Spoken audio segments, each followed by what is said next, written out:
المكتب الخامس والأخير يهر شيخهم اليوم عند ابن سبعة.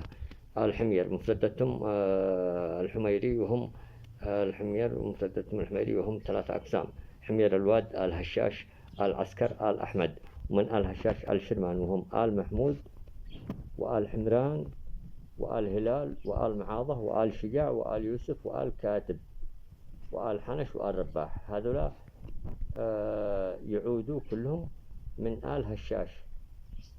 آل هشاش ابنه آل شرمان، من آل شرمان هذولا يعودوا إليه آل محمودي، وآل حمران، وآل هلال يعودوا إلى آل شرمان، وآل شجاع، وآل كاتب، وآل يوسف، وآل حنش، وآل رباح. ومن آل أحمد آل عزان، وآل جراد من آل أحمد. باء حمير الجبل، الدهاشة، الجعافرة، المطور، الدهاشلة والجعافرة.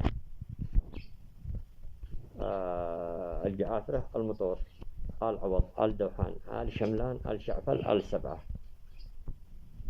هذول حمير الجبل، الدهاشلة، الجعافرة، المطور،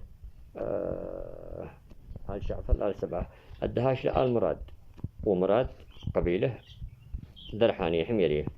الدهاشلة آل مراد منهم آل طاهر، وآل سعدان، وسعدان في مراد.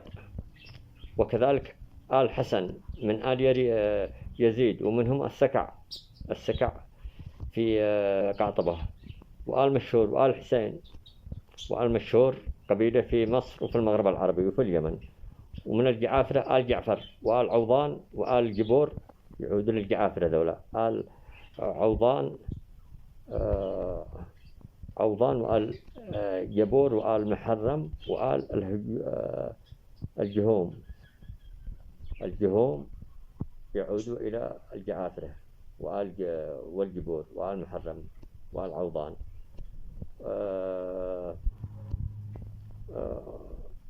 ومن المطور آل النوبي، المطور الماطري يوجدون في العود في عدة مناطق. آل النوبي. ومن المطور آل النوبي يعود إلى بني الماطري، وآل منتصر، وآل مجعم، وآل قاسم، وآل حنش، وآل مجمل، وآل حمير الوسط.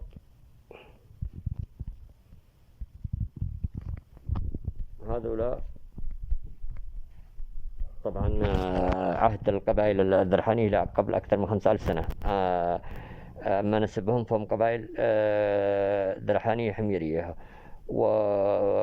ويعود التبابعه، معظم التبابعه يعني إلى قبائل درحان العظيمة. ومنهم دمار علي الذي كان عهده قبل الملك دمار علي ذرانح، الذي كان عهده قبل 3100 سنة.